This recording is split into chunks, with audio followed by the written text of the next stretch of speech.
Iyalah ya. Baik, Assalamualaikum warahmatullahi wabarakatuh. Waalaikumsalam warahmatullahi wabarakatuh. Alhamdulillah, alhamdulillahi alamin. Hadana lihaza wa ma kunna linahtadiya laullah hadanallah. Puji syukur atas kehadirat Allah Subhanahu wa taala dan selawat dan salam buat nabi kita yakni Nabi besar Muhammad sallallahu alaihi wasallam. Baiklah, kami dari kelompok 6 yang beranggotakan saya sendiri, Serly Novita Sarah, sebagai moderator dan rekan saya Nabilul Amir sebagai pemateri. Baiklah, pada kesempatan kali ini kami akan membahas mengenai strategi pembelajaran berbasis e-learning, inquiry, dan expository, yang mana penjelasan terkait materi ini akan dijelaskan oleh rekan saya, Nabilul Amir. Kepada Nabilul Amir kami persilakan. Baik, terima kasih kepada moderator Serli Novita Sara. Baik, kami dari kelompok 6 akan menjelaskan mengenai strategi pembelajaran berbasis e-learning. Baik, kita akan masuk yang pertama yaitu pengertian dari strategi pembelajaran e-learning. Di mana e-learning adalah teknologi informasi atau komunikasi untuk mengaktifkan siswa untuk belajar kapanpun, dimanapun, menurut Daya 2012.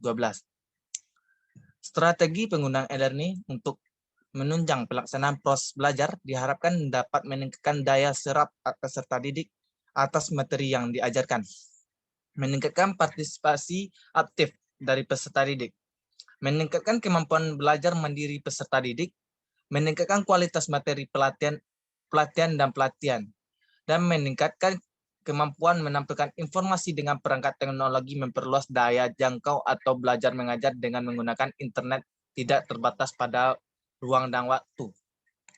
Selanjutnya kita akan membahas mengenai jenis-jenis pembelajaran e-learning. Yang pertama, web-based e-learning. Yang kedua, computer-based e-learning. Yang ketiga, virtual education. Yang keempat, digital collaboration. Baik, kita akan masuk kepada yang ketiga, itu prinsip dari penggunaan strategi pembelajaran e-learning. Menurut Rothbard 2002, mengajukan 6 prinsip yang dapat dijadikan paduan untuk mengembangkan e-learning, yaitu yang pertama, prinsip multimedia, yang kedua, prinsip hubungan, yang ketiga, prinsip modalitas, yang keempat, prinsip redundansi, yang kelima, prinsip koherensi, yang keenam, yang terakhir, prinsip personalisasi. Selanjutnya kita akan membahas mengenai penerapan dalam proses pembelajaran. Di dalam proses pembelajaran, dalam penerapan teknologi seperti penggunaan e-learning perlu diformalisasikan strategi yang jelas sebagai acuan. Penyusunan strategi tersebut dapat disampaikan menurut MP 2005 berguna untuk yang pertama, memperjelas tujuan pelatihan yang ingin dicapai. Yang kedua, mengetahui sumber daya yang dibutuhkan. Yang ketiga, yang terakhir, membuat semua pihak terlibat untuk tetap mengajukan pada tujuan yang sama. Baik, yang keenam kita akan membahas mengenai kelebihan pembelajaran e-learning.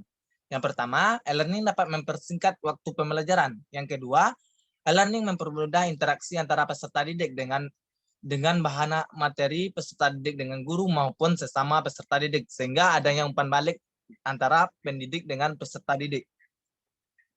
Baik, selanjutnya yang ketiga, peserta didik dapat saling berbagi informasi dan dapat mengakses bahan belajar. Yang keempat, dapat menyajikan varian model memperoleh media. Yang kelima, memperoleh informasi mutakhir, update. Yang keenam, mudah dan dapat mengakses. Yang ketujuh yaitu komunikasi yang sangat luas. Yang terakhir yaitu biayanya ringan. Baik, kita akan masuk kepada kelemahan pembelajaran learning. Yang pertama, fasilitas internet tidak selalu dapat di semua area. Yang kedua, masih kurangnya sumber daya manusia yang mengerti internet. Yang ketiga, masih kurangnya penguasaan di dalam bahasa komputer. Yang keempat, akses komputer bisa digunakan masalah tersendiri bagi para pelajar.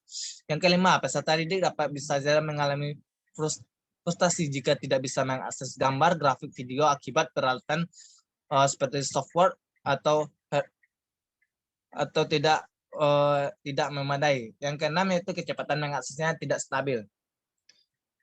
Baik, saya akan masuk kepada strategi pembelajaran inquiry. Menurut Sanjaya, dalam pembelajaran tersebut adalah rangkaian dalam proses pembelajaran tersebut, proses pikiran secara kritis dan analisis untuk menemukan sendiri jawaban permasalahan yang dipertanyakan.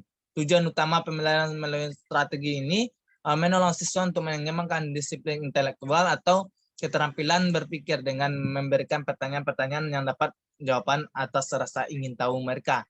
Baik, saya akan menyampaikan materi yang terakhir yang saya bahas sendiri, yaitu prinsip penggunaan strategi tersebut.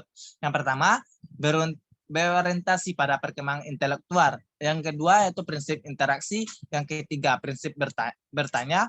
Yang keempat, prinsip bertanya untuk berpikir. Yang terakhir, prinsip keterbukaan.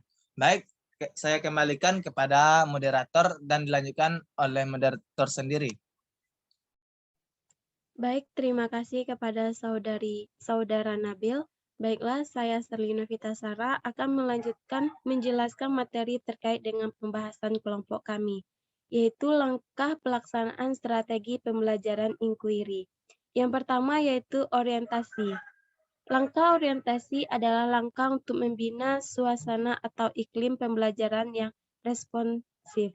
Guru mengkondisikan agar siswa siap melaksanakan proses pembelajaran, yaitu guru merangsang dan mengajak siswa untuk berpikir memecahkan masalah. Yang kedua yaitu merumuskan masalah. Merumuskan masalah merupakan langkah membawa siswa pada suatu masalah atau persoalan yang mengandung teka-teki. Selanjutnya yaitu merumuskan hipotesis. Maksudnya adalah hipotesis adalah jawaban sementara dari suatu permasalahan yang sedang dikaji dan perlu diuji kebenarannya. Selanjutnya yaitu mengumpulkan data. Mengumpulkan data adalah aktivitas menyaring informasi yang dibutuhkan untuk menguji hipotesis yang diajukan. Dan yang terakhir yaitu menguji hipotesis. Hipotesis adalah proses menentukan jawaban yang dianggap diterima sesuai dengan data atau informasi yang diperoleh berdasarkan pengumpulan data. Dan yang terakhir yaitu merumuskan kesimpulan. Maksudnya adalah proses mendeskripsikan temuan yang diperoleh berdasarkan hasil pengujian hipotesis. Selanjutnya, kelebihan strategi pembelajaran inquiry. Terdapat 5 kelebihan. Yang pertama yaitu menekankan pada pengembangan aspek kognitif, afektif, dan psikomotorik secara seimbang. Yang kedua, siswa menjadi aktif dalam mencari dan mengolah sendiri informasi. Yang ketiga, memberikan ruang kepada siswa untuk belajar sesuai dengan gaya belajar mereka. Keempat, mendorong siswa untuk berpikir intuitif dan merumuskan hipotesisnya sendiri. Dan yang terakhir adalah dapat membentuk dan mengembangkan konsep sendiri. Selanjutnya, kelemahan dari strategi pembelajaran inquiry ini adalah yang pertama, dalam implementasinya memerlukan waktu panjang sehingga guru sering sulit menyesuaikannya dengan waktu yang ditentukan. Kedua, pada sistem klasikal dengan jumlah siswa yang relatif banyak, penggunaan pendekatan ini sukar untuk dikembangkan dengan baik.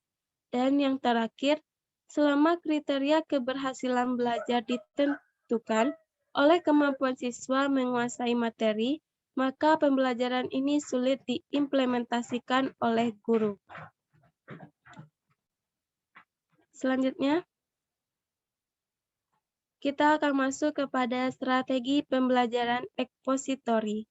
Pengertian dari strategi ini adalah, menurut Mulyono Majid, tahun 2013, halaman 216, menjelaskan bahwa strategi pembelajaran ekspositori adalah strategi pembelajaran yang menekankan pada proses penyampaian materi secara verbal dari seorang guru kepada sekelompok siswa, dengan maksud agar siswa dapat menguasai materi secara optimal.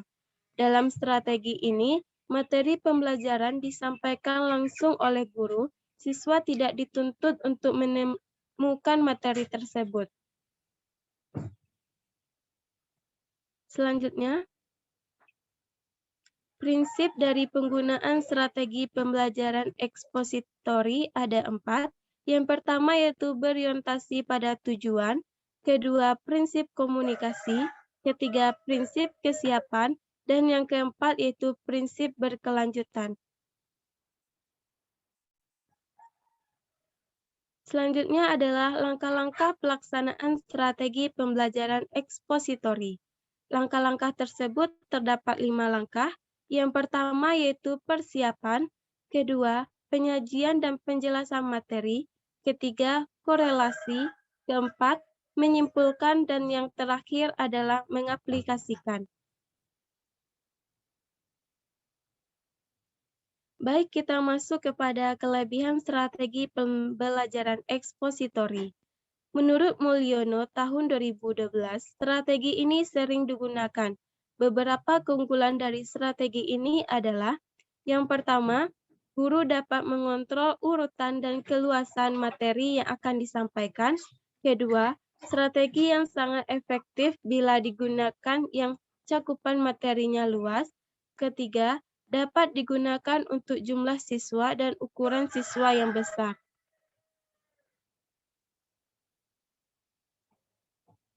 Baik, yang terakhir kita akan membahas mengenai kelemahan dari strategi pembelajaran ekspositori.